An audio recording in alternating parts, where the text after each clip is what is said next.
Welcome to Sleepy Classic Tales. Today I'll be telling you the fourth part of our journey through the Aeneid by Virgil, written around 19 BC. Aeneas has left Carthage behind and reached at last the land of Italy. But before he can found his new home, the hardest and most mysterious road of all lies before him: the descent into the underworld, into the realm of the dead, to see once more his departed father. You don't need to know the previous episodes to follow this one. Make yourself comfortable, leave the day behind you, and come along to the threshold of another world.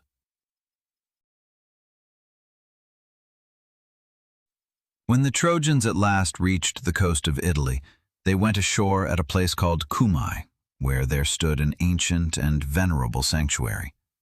Here lived the Sibyl, a priestess and seer of great power, who served the god of light and through whom he made his will known to men. Aeneas sought her out in her cave, for it had long been advised to him that he should question her above all when he came to Italy.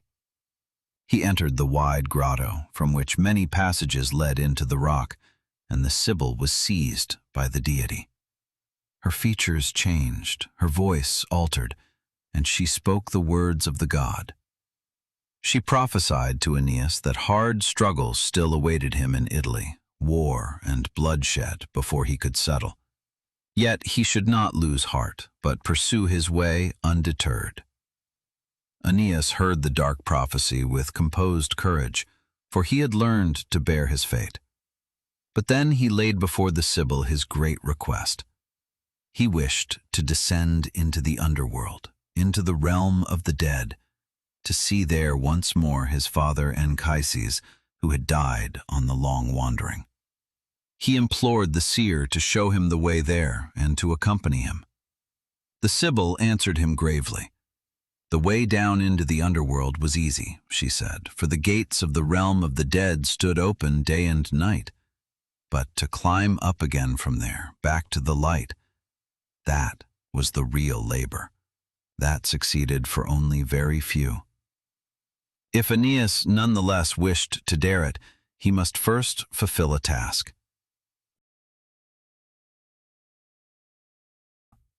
The Sibyl named to Aeneas the condition. Deep in the forest, hidden in the darkness of the trees, there grew a branch of golden leaves, like gold in color and gleam.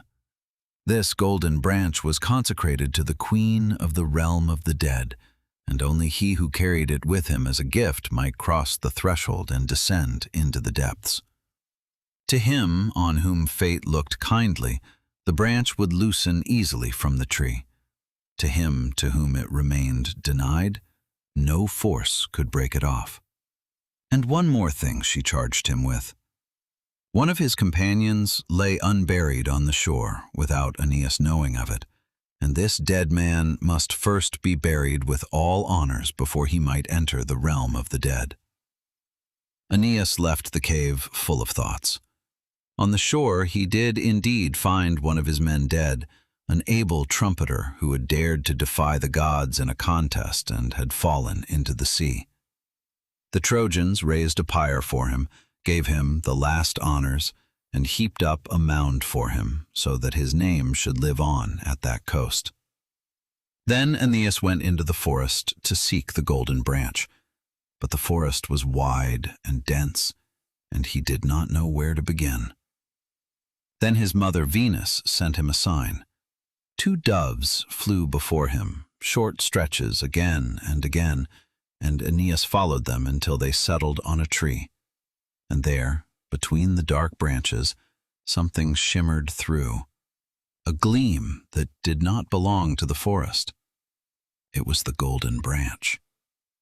Aeneas reached for it, and the branch loosened willingly into his hand. So he carried the token that would open the gates for him, and returned with it to the Sibyl.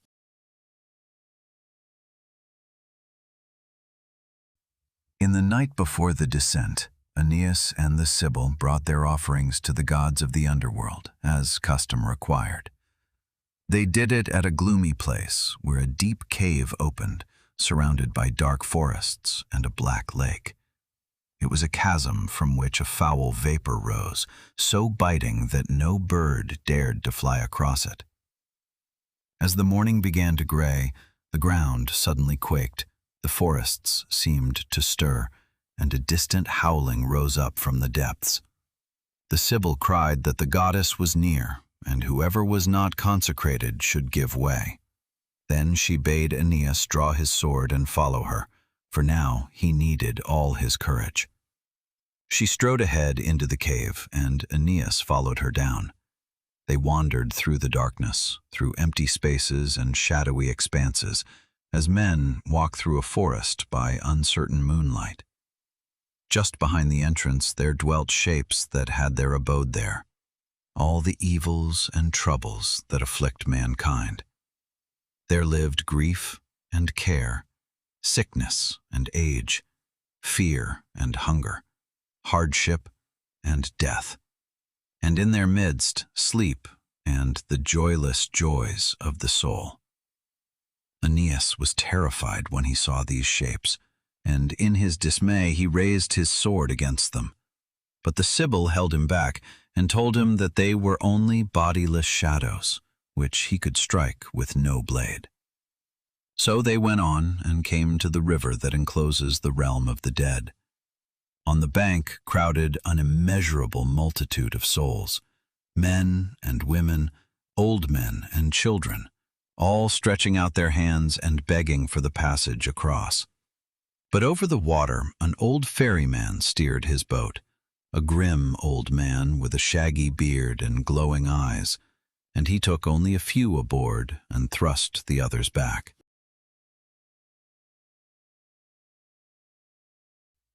Aeneas marveled at the throng on the bank and asked the Sibyl why the ferryman took some aboard and turned others away.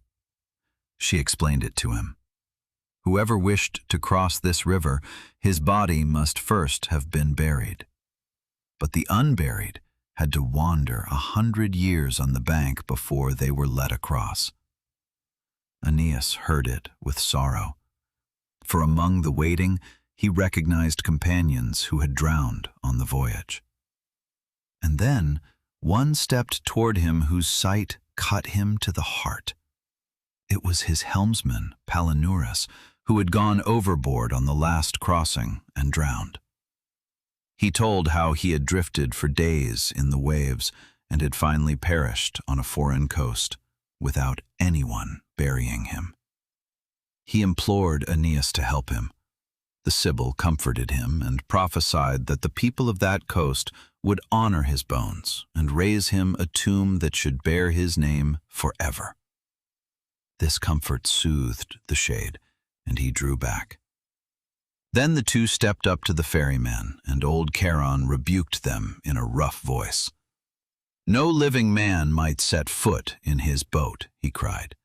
"That had once already brought him trouble."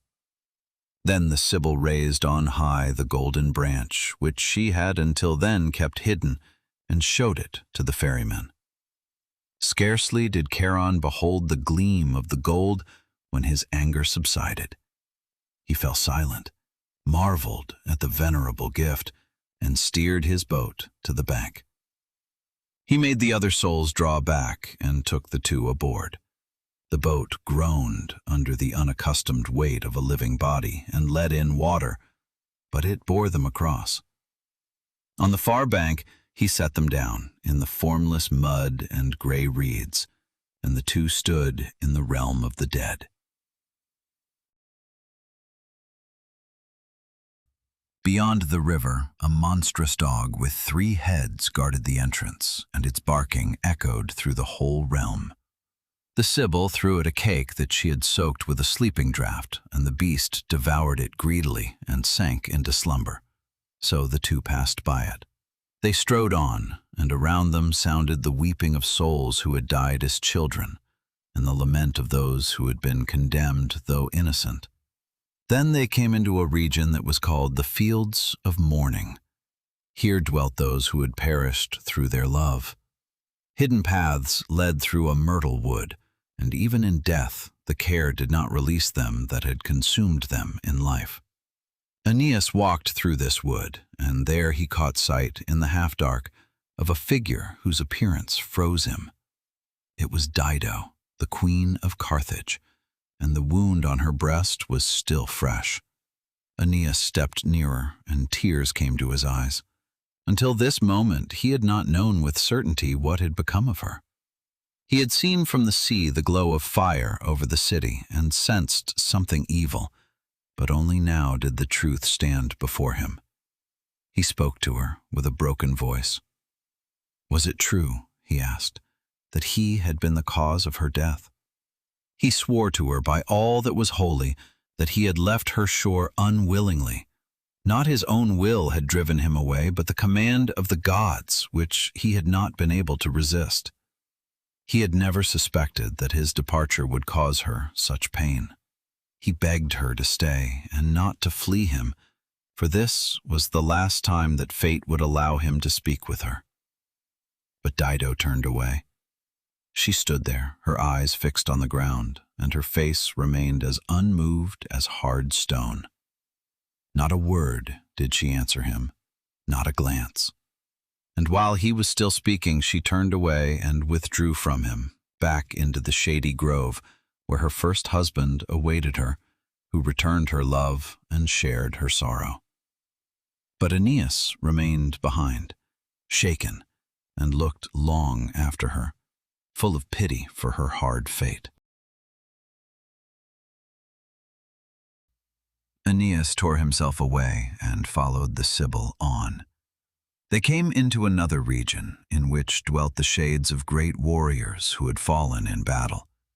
Here Aeneas met again many Trojans whom he had once known, and they crowded around him and wished to know what brought him here.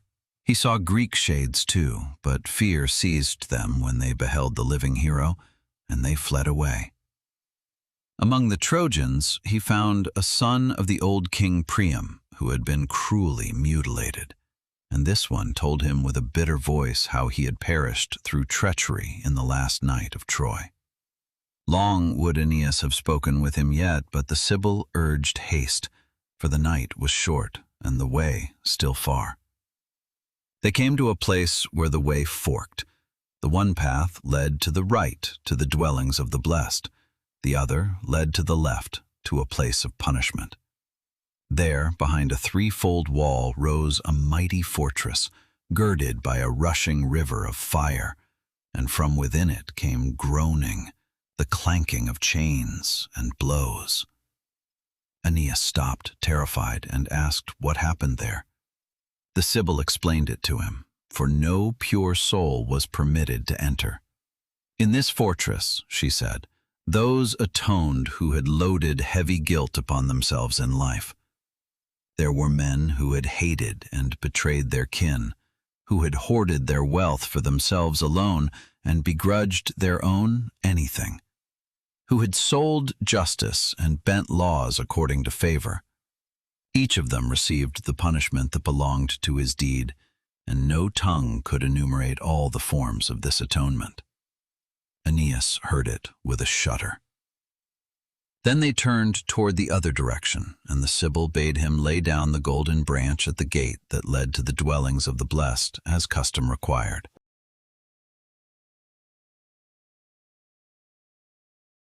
Behind the gate, another world opened. Aeneas stepped into wide fields, over which lay a light of their own, a soft purple gleam, and the dwellers of this place knew their own sun and their own stars. On green meadows men trained in contest, others danced and sang, and beneath tall laurel trees a singer sang to the strings of his lyre. Here lived the souls of those who had done good in life, priests and poets, inventors and benefactors, and all who had remained in memory through their merits. Aeneas asked after his father, and they showed him the way into a green valley. There he found him. Anchises stood in a quiet corner and was just then regarding the souls who were in future to ascend to the upper world. When he saw his son coming, he stretched out both hands toward him, and tears ran down his cheeks. "You have come," he cried. "Your faithfulness has conquered the hard way, and I may see you again." Aeneas answered him, moved, that the longing for him had driven him here. 3 times he tried to embrace his father, and 3 times the shape slipped from him, like a light breath of wind, like a fleeting dream. Then Aeneas looked about him and saw in the distance a broad stream on whose banks countless souls swarmed like bees on a summer meadow. He asked his father what river that was and who this multitude was. Anchises explained it to him. They were souls destined for a second life. At this stream they drank the water of forgetting and laid aside the memory of all that had gone before, ere they entered again into bodies and came anew into the world. Aeneas marveled at this order and asked how a soul could have the desire to return into the toil of life. Then Anchises took him aside and began to explain to him the secrets of the world.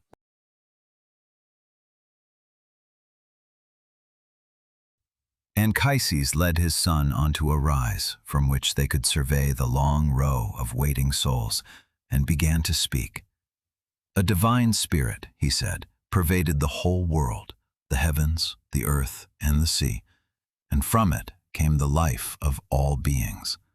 But the souls grew clouded in the earthly body and had to be cleansed after death, ere they became pure again and could enter into a new life. Then he pointed to the souls who waited before them and revealed to his son who they would one day be. These were the descendants of Aeneas, he said, his own line, and from it would come forth a great people. One after another they passed before Aeneas's eyes, kings and generals, founders of cities and saviors in need, men who would extend realms and give laws. Anchises named their names and their deeds, and finally he showed him one under whose rule a golden age would begin, and the empire would extend to the ends of the earth. And he spoke to him of the task of this people. Other peoples may create more beautiful works of art, he said, and better interpret the courses of the stars. But your task, my son, will be to rule over the peoples, to give peace its order, to spare the subjected, and to strike down the proud. A shadow fell upon this vision when Anchises pointed to a youth who was beautiful and of noble form, yet walked with lowered gaze and seemed wrapped in dark night.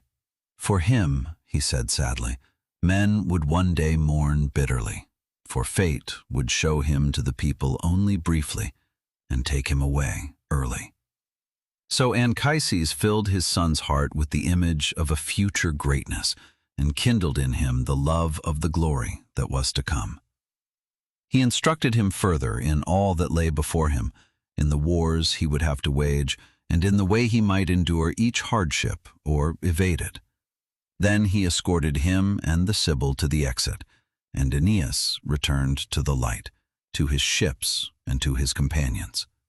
He had seen what he had suffered for all those years, and he sailed on along the coast toward his goal. That was our short retelling of the 4th part of the Aeneid by Virgil. We have descended with Aeneas into the realm of the dead, withstood with him the silence of Dido, and found again the father, who showed him what would one day become of his line. Aeneas returned to the light, changed and strengthened, and from then on carried within him the image of a distant future. Good night, and if you like, we'll hear each other again tomorrow at Sleepy Classic Tales.